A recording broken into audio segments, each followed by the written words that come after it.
So recently I was asked if my home canned milk could be turned into butter. And honestly, I didn't know the answer to that. So I thought that I would do some experimenting today to see if I can make that happen. So I thought it would be fun for us to find out together if there's one more item we could make out of our home canned milk. To try this out, first I'm going to use a tried and true method, one that I know is going to work, and that is to use heavy whipping cream to make the butter. I'll turn the heavy whipping cream into butter and I'll time to see how long it takes for that process. That way I'll know how long it does take to make butter.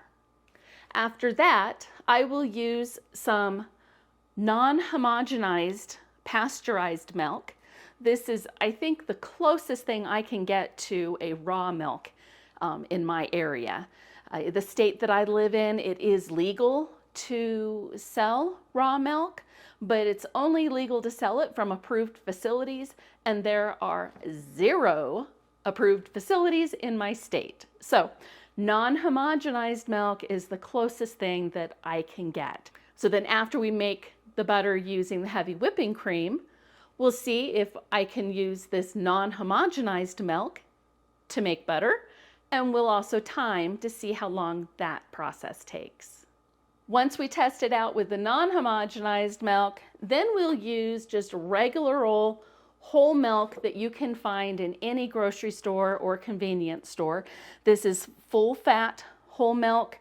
It's 3.25% milk fat. It is pasteurized and homogenized, and this is the milk that I used to make the canned milk. So we'll see if we can use the uncanned form of the milk to make butter. Then lastly, I'll use my home canned milk and see if it can be turned into butter.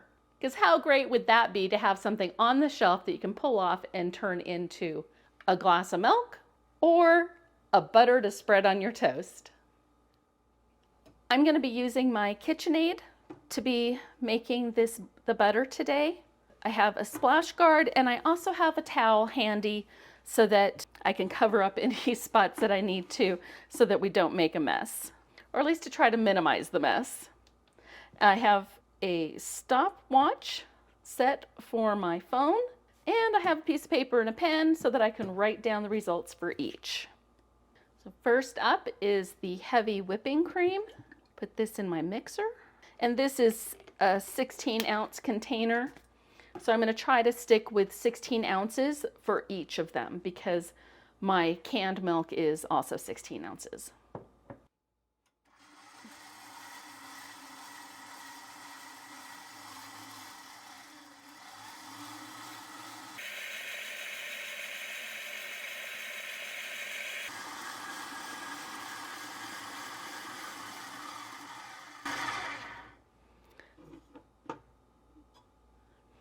Okay, it's been 2 minutes and I have some whipped cream now. So we'll just let this continue on until it breaks down and turns into butter.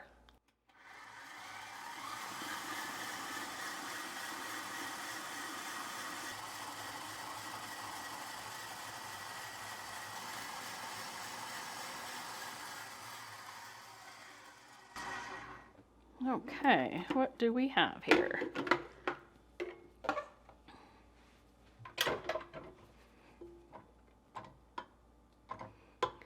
This is definitely broken down.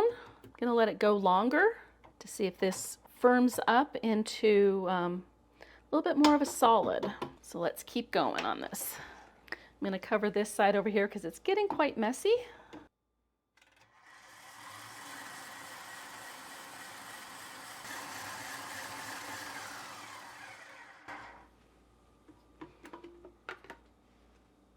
Okay, we've achieved butter. We have butter. It does still need to be rinsed off. We have butter here and then buttermilk in the bottom. So I'm going to go ahead and get this out of here and get this cleaned up so that we can do our next one to see how long it takes. The heavy whipping cream took 15 minutes and 51.40 seconds. So almost 16 minutes. So just shy of 16 minutes to turn that heavy whipping cream into butter. Again, this still does need to be rinsed off. That's a whole different process. And the purpose of today's video is just to see if we could achieve butter and how long it would take to make that butter.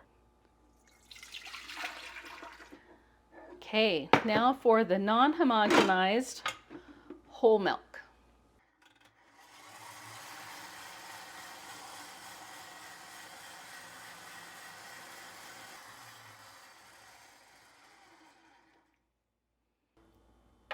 We are at the 16-minute mark on this. Let's see if we've made any progress. I am not seeing any separation of the fat that is, I know, in this non-homogenized milk.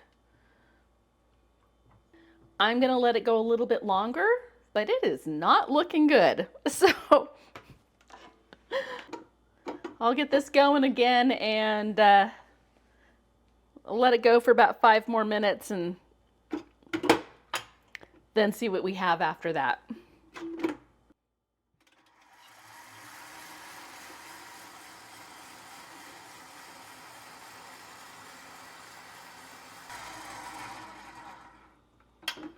Let's see if we've made any progress.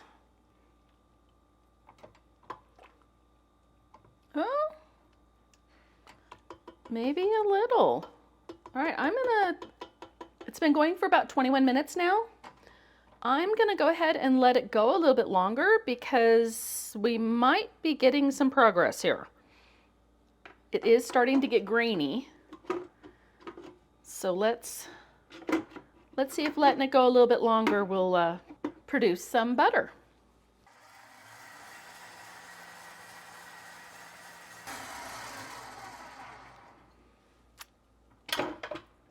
Okay, well, let's see what we got here. This has been going for about 27 minutes. And it is not turning into butter. And I'm not going to burn up my mixer trying to make it turn into butter. Well, I'm going to call it. The non-homogenized milk just would not turn into butter. I think maybe if I took the entire gallon, poured it into a different container and let all of the cream rise to the top and then removed the cream and used that, I think I could make butter that way. But just using the milk itself with the cream incorporated, even though it was non-homogenized, it just was not going to make butter. And I'm not going to burn up my KitchenAid trying to get it to do it. On the other hand, heavy whipping cream was a success. I definitely got butter out of that. And a nice amount, I might add. And so because the non-homogenized milk won't make butter, I wasn't even going to bother trying with the other store-bought whole milk that is homogenized. And that being said, my home canned milk is just not going to be able to be turned into butter. I think next maybe I'll experiment with and do some research on canning maybe some heavy cream. Maybe that could be used for making butter, but my canned milk, it's not going to do it. So thanks for coming along with me today. Thanks for experimenting with me, because you know what? That's what it's all about, being in the kitchen. A lot of it's just trial and error and seeing what works. And now we know. So if you liked today's video, please be sure to give it a thumbs up. And if you're not already subscribed to my channel, please be sure to subscribe and hit that bell icon to be notified each time I put out a new video. And until next time, I hope you have an amazing day, and we'll see you on the next video. Bye now.